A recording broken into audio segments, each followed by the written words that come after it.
a se associar a alguém justamente para poder criar aquela empresa? Você acha isso certo? Então, até ela mesma admite, inclusive a Unipessoal, que isso daí foi objeto de prova, entendeu? Objeto de questão em concurso, tá? Já a Sociedade de Economia Mista, ela só admite SA, perfeito? Então, gravem isso. Empresa pública, qualquer forma societária admitida em direito. A Sociedade de Economia Mista, só SA. Isso daí é a primeira diferença que você tem que ficar aqui, tá? Vou fazer uma bolinha vermelha aqui. Primeira diferença que você tem que ficar atento, que cai muito em concurso público. Vamos lá. Empresa pública, totalidade do capital público. Entendeu? O capital, ele é o quê? Vamos escrever aqui. 100% público.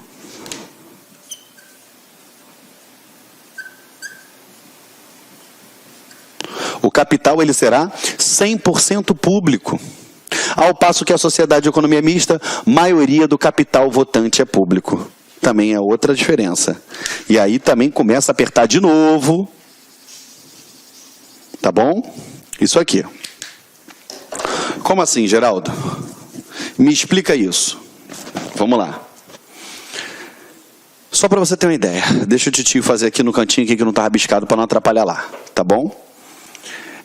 Você tem que entender o seguinte, dentro de um capital social, eu tenho dois tipos de ações. Ações com direito a voto e ações sem direito a voto, tá? Então vamos dar um exemplo aqui, tá? Isso é exemplo, tá? Eu estou inventando aqui agora. Suponhamos que o Banco do Brasil, uma sociedade de economia mista, ele tenha dos 100% do seu capital, ele seja distribuído da seguinte forma. Vamos lá. 60% do capital e 40% do capital. Foi? Vamos lá. Esse capital, ele vai ter tipo de ações preferenciais, beleza? E ações ordinárias. Beleza? Vamos embora, só para você entender. Vamos lá, direito tributário de novo. O direito tributário não, perdão, empresarial. Vamos lá. Suponhamos que você, cheio da grana, aluno, tenha 100% das ações, ou perdão, tenha todas as ações preferenciais. O aluno aqui, ó, tem 60%, aluno. Tenha 60% das ações preferenciais. Lembrando que as preferenciais, ele recebe primeiro, mas não vota. As ações ordinárias, vota. Tem direito a voto, tá bom? E, perdão, tem aqui, ó, o aluno tem 60% das ações preferenciais, correto? Deixa eu botar aqui, melhor dizendo aqui, ó, aluno. E tem 19% das ações ordinárias, tá bom? E a administração pública possui 0% das ações preferenciais e 21% das ações ordinárias. Quem manda nessa situação aí? Quem é que tem a maioria do capital com direito a voto? É a administração pública. Geraldo, então, peraí. Pode, numa sociedade, ela comandar tendo 21% e outra pessoa ou um conjunto de particulares terem 79%? Pode. É lógico que aqui eu dei o exemplo extremo para vocês. Mas é só para você ficar atento ao seguinte, que a administração pública numa sociedade de economia mista, ela tem que ter maioria do capital votante, maioria das ações ordinárias e não das ações preferenciais. Eu faço questão de frisar isso para você, porque tem uma porção de apostila que a gente vê na internet aí, dizendo que a sociedade de economia mista, 50% mais um do capital da administração tem que ser público. Errado. Pode ser que se enquadre numa possibilidade de dar certo? Pode, mas está errado. Por quê? Você tem que falar a maioria do capital com direito a voto é público. Quer ser mais técnico? Maioria das ações ordinárias públicas.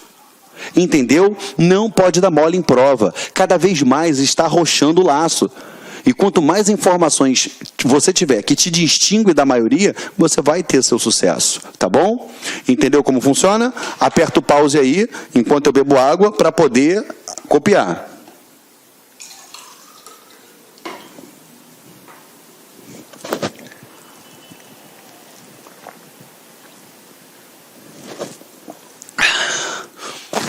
Vamos lá.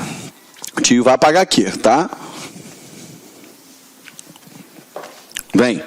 Então, continuando com vocês aqui. Deixa eu só reescrever aqui para ficar bonitinho isso aqui. Olha só. Vamos lá. Empresa pública, qualquer forma societária prevista em direito. Show de bola. Ó, inclusive, unipessoal. Tá bom? Já a sociedade de economia mista só admite SA. Na empresa pública, a totalidade do capital é 100% público. Já na sociedade de economia mista, o capital votante tem que ser o quê? Público. A maioria do capital votante é público. Lembrou?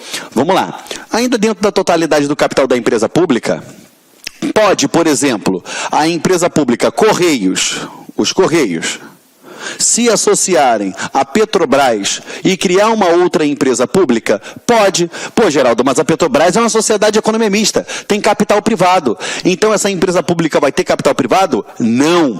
O fato de persistir, de existir capital privado dentro de um dos integrantes do quadro societário da empresa pública não tira o seu capital de ser 100% público.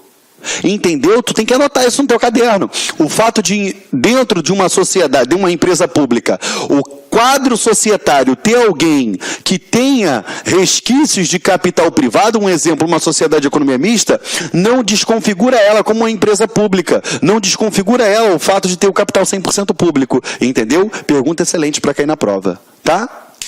Vamos embora. Exerce atividade econômica, show de bola. Agora, outra diferença. Aqui, ó. O seu foro processual. As empresas públicas federais, foro processual, Justiça Federal. As sociedades de economia mista federais, foro processual, Justiça Estadual. Tem 3 asteriscos porque tem observação mais à frente que eu vou falar com vocês, tá bom? Que é claro, quando tiver tiver umas outras situações, a gente faz isso daí. Mas volta. Então, empresa pública federal, Justiça Federal. Sociedade de economia mista federal, Justiça Estadual. Lógico, salvo quando tiver intervenção da União, bababá, que a gente vai falar isso mais à frente, tá bom? Vamos lá.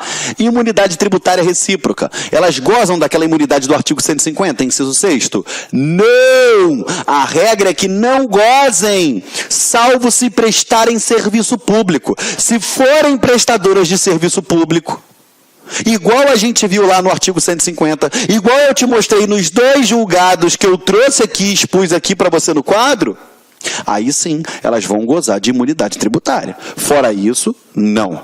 Entendeu? Então, a regra é que não gozem de imunidade tributária, salvo se extensíveis aos particulares ou prestadores de serviço público. Perfeito? Foi? Então, anota essa observação aí no teu material.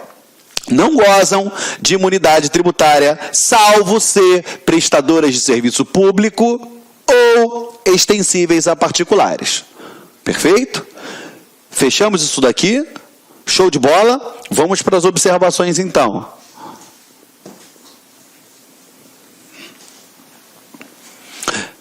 Lembrando, tá? Que as outras características que você já sabe, elas são criadas mediante autorização legislativa, depende do registro dos atos constitutivos em órgão competente para adquirir a personalidade jurídica. Tudo isso a gente falou lá atrás. Agora a gente só está parando as arestas e falando especialidades de cada uma. Olha para cá. Ó, somente tem foro na Justiça Federal as causas em que as empresas públicas federais forem interessadas, exceto as de falência, acidente de trabalho e sujeita à Justiça Eleitoral e Justiça do Trabalho.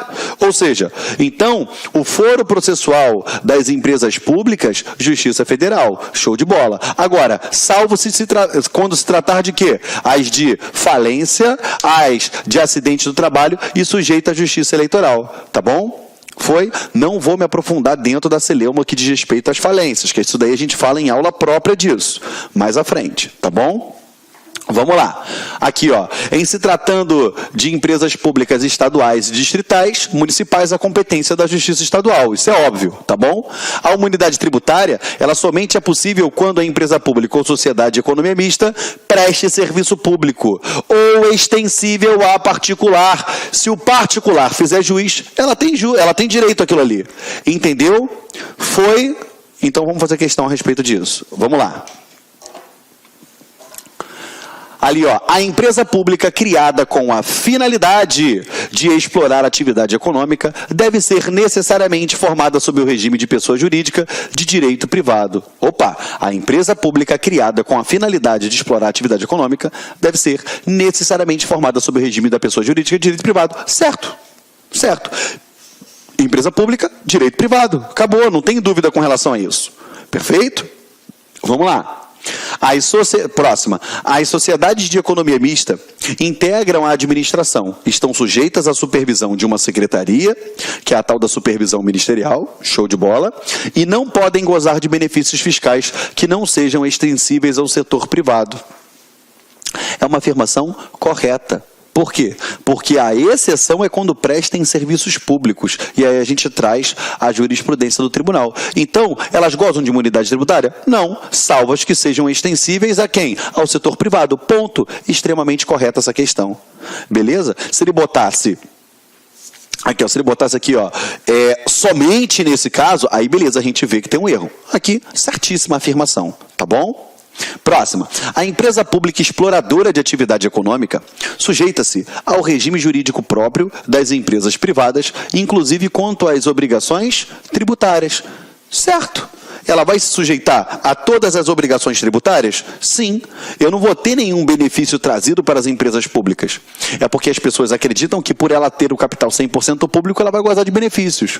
Não, porque já pensou, por exemplo, a Caixa Econômica Federal, que é uma empresa pública, se ela gozar desses benefícios, vai botar as taxas todas lá embaixo e eu quebro todos os outros bancos. E não é interessante para a administração pública que isso aconteça. Entendeu? Vamos lá. Próximo. Fundação pública. A gente fechou aí a empresa pública e sociedade de economia mista e agora vamos dentro de fundação pública. Bem simples, bem direto, não tem como você errar isso em prova. Olha lá. O que é fundação pública? Você tem que pensar o seguinte, é um capital dotado de personalidade jurídica. Beleza? Grava isso na tua cabeça, olha só.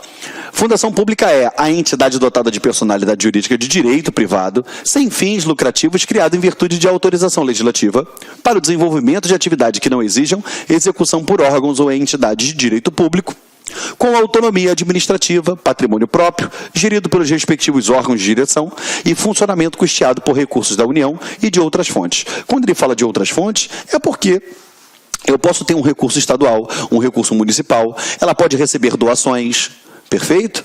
Incentivos, um particular pode doar alguma coisa, perfeito? Estamos juntos?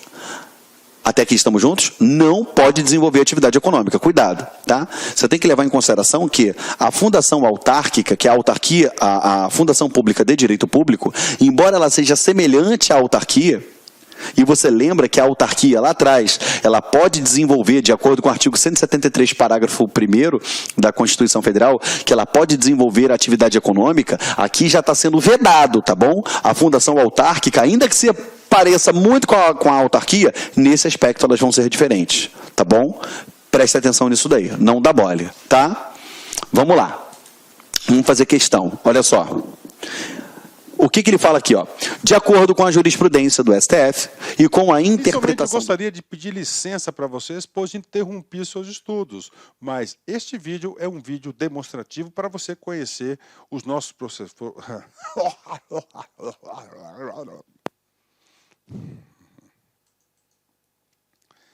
Inicialmente eu gostaria de pedir licença para você porque interrompi os seus estudos, mas esse vídeo é um vídeo demonstrativo para você ter conhecimento, você ter uma demonstração da qualidade das nossas videoaulas.